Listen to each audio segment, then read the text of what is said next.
On this episode, I continue to talk Instagram, we talk a little bit of wine, and we talk Christmas shopping? You ask questions, and I answer them. This is the Ask GaryVee Show.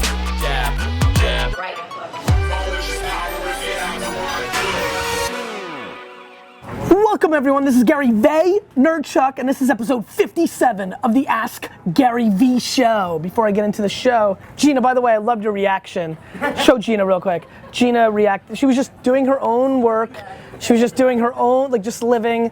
Then I got loud. She got startled. She looked at Mark Evans and said, "What is he doing?" "I'm doing this show, Gina." "What the hell do you think I'm doing?"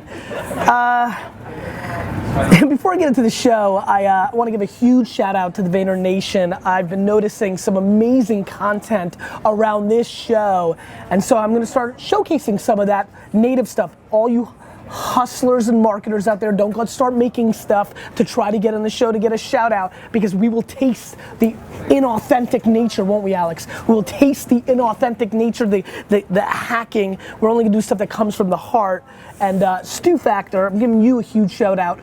Let's show this little piece of content. Really, like that guy or gal is probably not the kind of person that wants. Now that was great, but what Terry got from her husband William crushed me in my heart, deep. An amazing piece of content from the Vayner Nation. I know the Vaniacs are gonna love this one. Check this one out.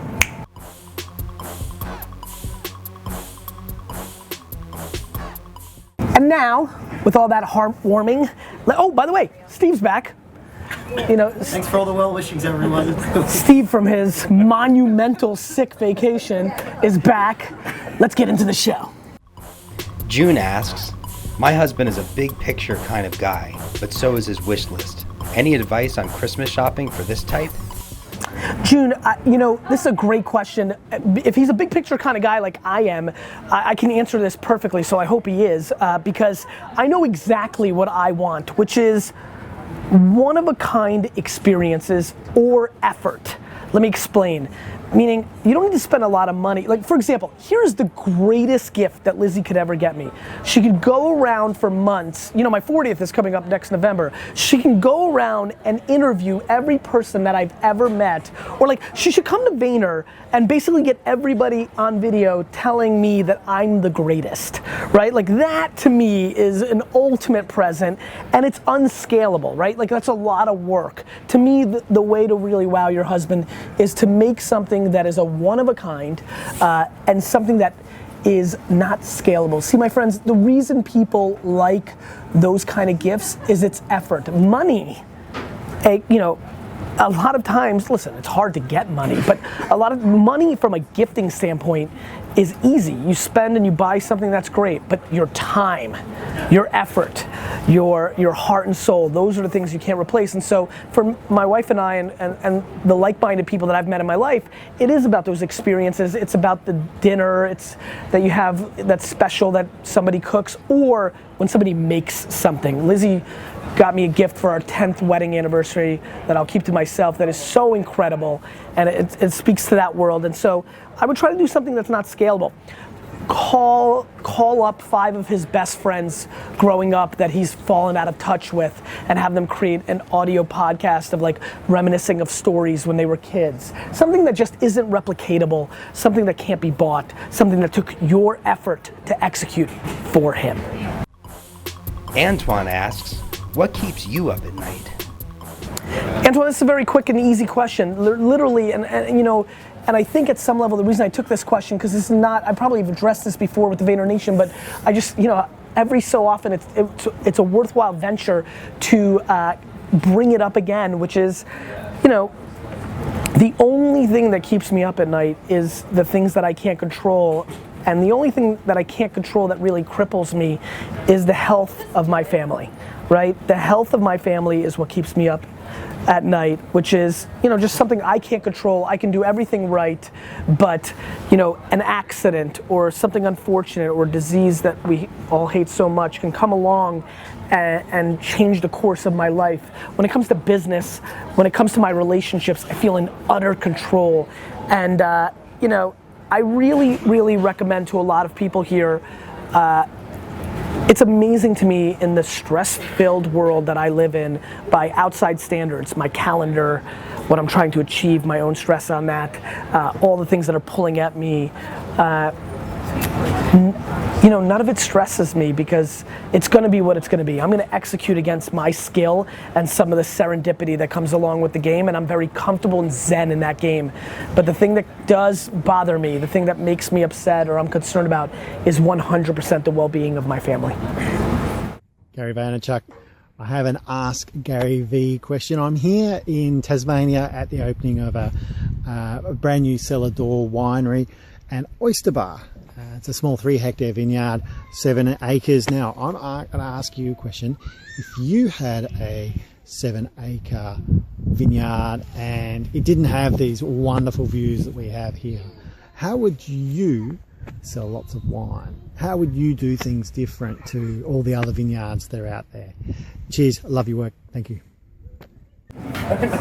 It's nice to see the wine stuff show up on the Ask GaryVee show. I really appreciate the question. First of all, I've been to Tasmania, an incredible place, making some of the most interesting sparkling and Pinot Noir based wines that I think are coming out of the world, yet so many Americans don't know it, and it's really sad. Think about how many of you, when you hear Tasmania, thought about the Tasmanian devil cartoon character, and that's all you got, which is really too bad considering how incredible the place is.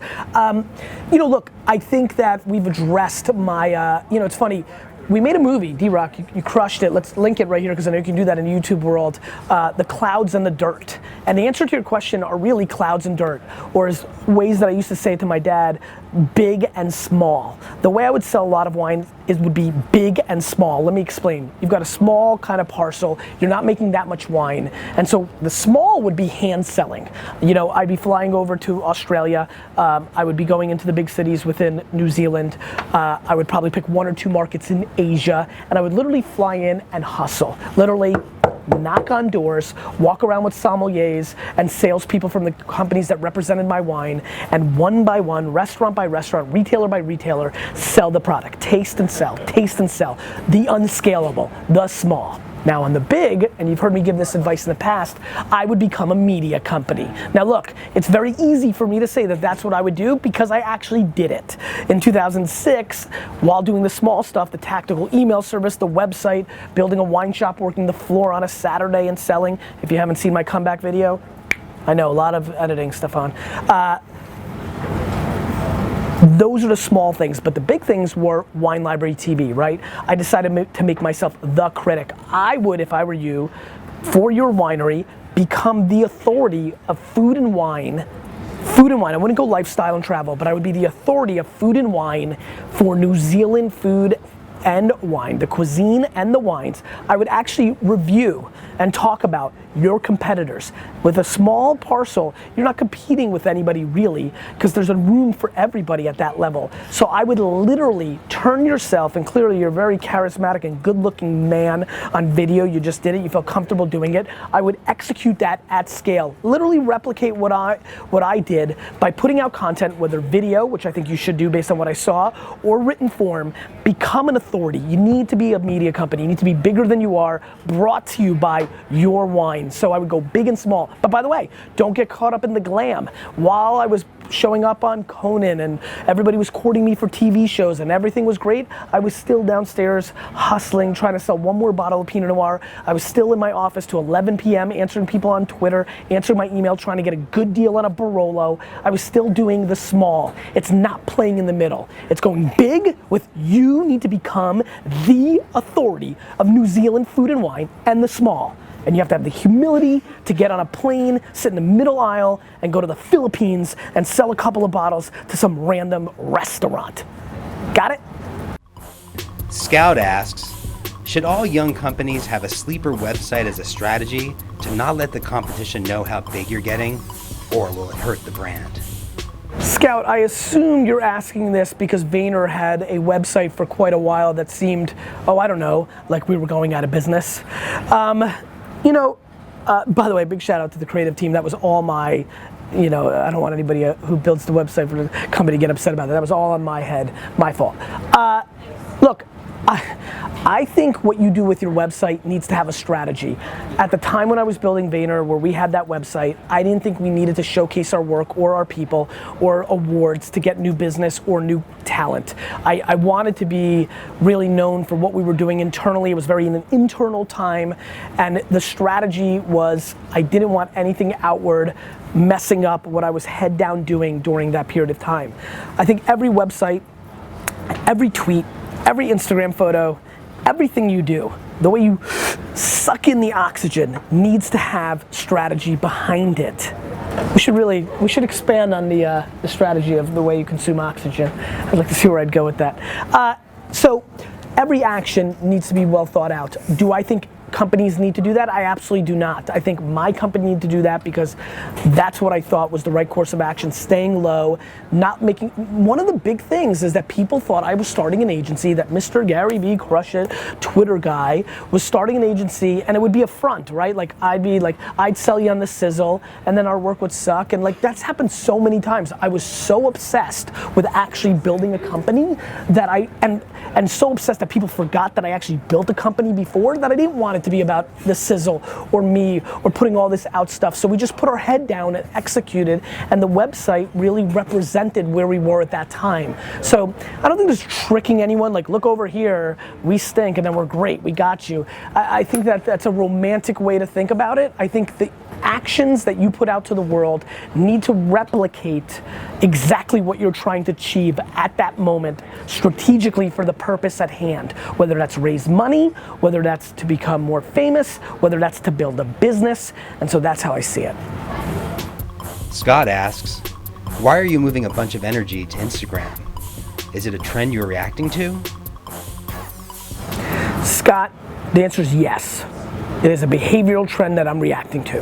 Instagram, in my opinion, 2015, is the #1 social network on the internet from a pure attention standpoint. Facebook still has the reach and the product and has the overall attention collectively, but from a depth per piece of content, I think Instagram wins. I think people are really carefully going through their pieces of content. Ads aren't there, old boyfriends or friends that you were in high school with aren't there. It is like who you want. People have been very hesitant to follow people that they follow on other platforms because it's a safe haven, right? And everybody's in it.